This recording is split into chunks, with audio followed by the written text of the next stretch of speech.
በቺያፓስ ሜክሲኮ ውስጥ ከሚገኙ ድሃ አካባቢዎች በአንዱ ውስጥ አንድ አማካይ ሰው በየቀኑ ከ2 ሊትር በላይ ለስላሳ መጠጥ ይጠጣል። የሚገርመው ደግሞ ይህ የተለመደ ልማድ ብቻ አይደለም፣ የአኗኗር ዘይቤ ጭምር ነው። ለብዙዎች ንጹህ ውሃ ከማግኘት ይልቅ ኮካኮላ ማግኘት በጣም ቀላል ነው። ነገር ግን ከእያንዳንዱ ቀይ ምልክትና ከእያንዳንዱ ጋዝ ያለው ጠርሙስ ጀርባ የውሃ እጥረት፣ ፍትሃዊነት የጎደለውና እያደገ የመጣ የጤና ቀውስ ታሪክ አለ። ይህ ታሪክ ለኮካኮላ ብቻ አይደለም፣ አንድ ዓለም አቀፍ ኮርፖሬሽን ከአንድ አገር የውሃ ስርዓት የበለጠ አስተማማኝ በሚሆንበት ጊዜ የሚፈጠረውን ነገር የሚያሳይ እንጂ። በሳን ክሪስቶባል ዴላስ ካሳስ ጎዳናዎች ውስጥ ሲራመዱ በየቦታው ኮካን ማየት አዲስ ነገር አይደለም። ጠርሙሶች በመደብሮች ውስጥ ተከምረው፣ ቀይ ምልክቶች ደግሞ በየግድግዳዎች ላይ ተስለው ጎልተው ይስተዋላሉ።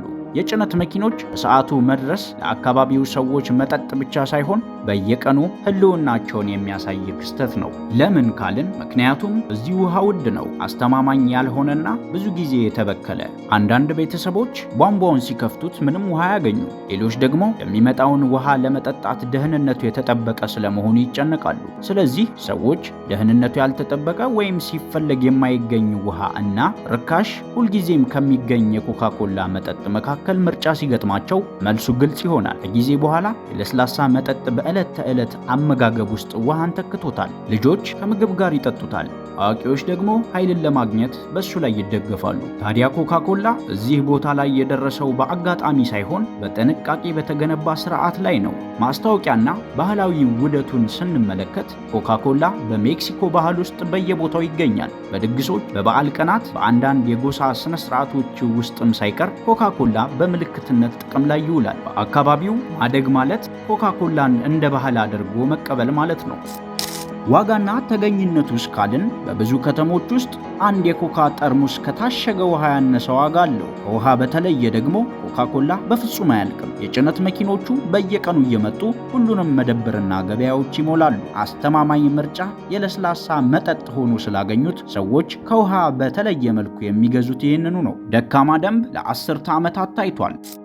እንደ ኮካኮላ ያሉ ኮርፖሬሽኖች ከፍተኛ መጠን ያለው የከርሰ ምድር ውሃን እንዲያወጡ ተፈቅዶላቸዋል። የእነሱ የውሃ ማሸጊያ ፋብሪካዎች ያለማቋረጥ ውሃን ያወጣሉ። በአካባቢው ላይ ያሉ ማህበረሰቦች ግን ብዙ ጊዜ ያለ ውሃ ይቀራሉ እና ስለ የውሃ ምትክ የሚሰጡ ተስፋዎች በተግባር ከእውነታው ጋር እምብዛም አይጣጣሙም። ይህ የባህል የዋጋ እና የኃይል ጥምረት ኮካኮላ ከውሃ ይልቅ በከፍተኛ ሁኔታ የበላይ እንዲሆን አድርጎታል። ነገር ግን ይህ ሁሉ አስከፊ ዋጋ ያስከፍላል።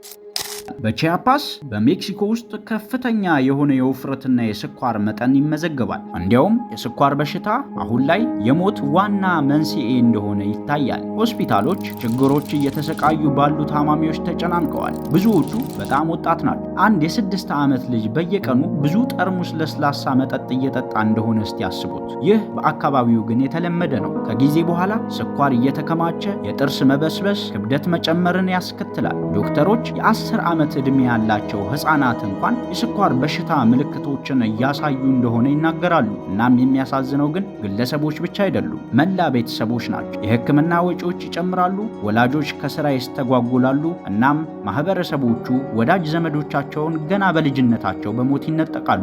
አንድ ጊዜ ጉዳት የሌለው መጠጥ ሆኖ ይታይ የነበረው ነገር ግን ጆሮ ዳባ ልበስ ባለው ክልሉ እጅግ ገዳይ ከሆኑ ችግሮች አንዱ የሆነው ኮካኮላ የጤና ቀውስ እያስከተለ ነው። የአካባቢው ሰዎች የውሃ ጉድጓዶቻቸው እየደረቁ እንዲሁም ለጥማት እየተዳረጉ እንደሆነ ይናገራሉ። የማህበረሰብ የውሃ ማጠራቀሚያዎች ብዙውን ጊዜ የፍላጎት መጠንን መቋቋም ስለማይችሉ ሁሉም ያልቃሉ። ቤተሰቦች አንዳንድ ጊዜ አስተማማኝ ውሃ ሳይኖራቸው ለቀናት ይቆያሉ። ይህም ውድ የሆኑ የታሸጉ ውሃዎችን ወይም ደግሞ ሌላ አማራጮችን እንዲገዙ ያስገድዳቸዋል።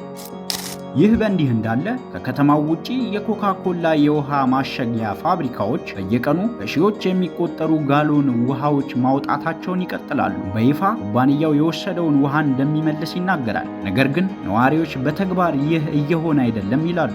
ለፋብሪካዎቹ የጭነት መኪናዎች መሽከርከራቸውን ይቀጥላሉ። ነገር ግን የህብረተሰቦቹ ቧንቧዎች ደረቅ ናቸው። ይህ የሚያሳዝን አስቂኝ ሁኔታን ይፈጥራል። የውሃ አቅርቦት በማድረቅ የተከሰሰው ኩባንያ ሰዎች በምትኩ ወደሚጠጡት አማራጭ መጠጥ የሚሸጠውም እሱ ነው። ይህን ለማቋረጥ የማይቻል የሚመስል ዑደት ነው። ይህንን ቀውስ በትክክል ለመረዳት አስቸጋሪውን ሕይወት እየኖሩ ያሉትን ሰዎች ሐሳብ ማዳመጥ ይኖርብናል። ወላጆች ትናንሽ ልጆቻቸው ሳይቀር ኮካኮላን እንደሚሰጡ ይናገራሉ።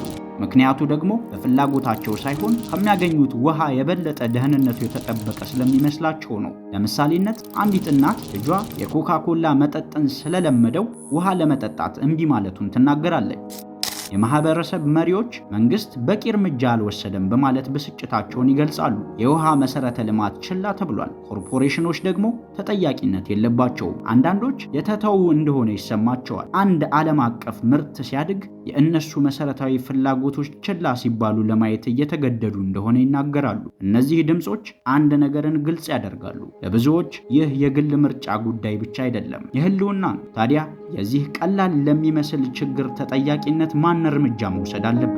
ይህን ለማስተካከል ተጠያቂውስ ማን ነው? መንግስት የኮርፖሬት የውሃ ማውጣትን ለመገደብ፣ የስኳር መጠጦች ሽያጭን ለመቆጣጠርና ለሁሉም ማህበረሰቦች ተመጣጣኝ ደህንነቱ የተጠበቀ ውሃን ለማቅረብ ጠንካራ ህጎች ያስፈልጉታል። በስኳር መጠጦች ላይ የሚጣለው ግብር ከህዝብ ጤና ዘመቻዎች ጋር ተያይዞ ፍጆታን ሊቀንስና ግንዛቤን ሊያሳድግ ይችላል። ኮርፖሬሽኖች እንደ ኮካ ካሉ ኩባንያዎች ጋር በመጣመር ተጠያቂ መሆን አለባቸው። በቃላት ብቻ ሳይሆን በተግባር። እውነተኛ የውሃ ምትክ ማለት በጣም ወደሚፈልጉት ማህበረሰቦች ውሃን መመለስ ማለት ነው እንጂ የተጎዱትን ሰዎች የማይረዱ የሩቅ ፕሮጀክቶች ውስጥ አይደለም።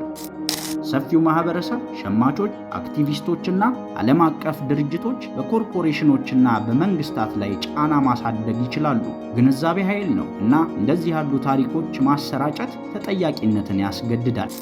ይህ ታሪክ ስለ ቺያፓስ ወይም ስለ ሜክሲኮ ብቻ አይደለም። በመላው ዓለም ከህንድ እስከ አፍሪካ ማህበረሰቦች ተመሳሳይ ችግሮች ጋር ይታገላሉ። የውሃ እጥረት፣ ደካማ መሰረተ ልማት፣ ኃይል አስቸኳይ ጥያቄዎችን ያስነሳል። ለንጹህ ውሃ መዳረሻ ለኮርፖሬት ፍላጎቶች ተጋላጭ መሆን አለበት እና ዓለም አቀፍ ምርቶች ከህዝብ አገልግሎቶች የበለጠ አስተማማኝ በሚሆኑበት ጊዜ ምን ይከሰታል? በሜክሲኮ ያለው ኮካኮላ አንድ ምሳሌ ብቻ ነው። ነገር ግን ስለ ሀብቶች፣ ጤና እና ፍትህ የበለጠ ሰፊ የሆነ ዓለም አቀፍ ትግልን ያንጸባርቃል። መጀመሪያ ሲታይ አንድ የኮካ ጠርሙስ ምንም ጉዳት የሌለው ይመስላል። አንጀትን የሚያቀዘቅዝ ጣፋጭ፣ የተለመደ። ነገር ግን እንደ ቺያፓስ ባሉ ከተሞች ውስጥ በጣም የጨለመ ነገርን ይወክላል። ትርፍ ከህዝብ ጤና በላይ የሚሆንበት፣ ለስላሳ መጠጥ ውሃ ማግኘት በላይ ቀላል የሆነበት እና የዓለም እጅግ ተወዳጅ መጠጥ የሰዎችን ህይወት ዋጋ የሚያስከፍልበት ስርዓት። ለንጹህ ተመጣጣኝ ውሃ መዳረሻ እውን እስካልሆነ ድረስ ይህ ስርዓት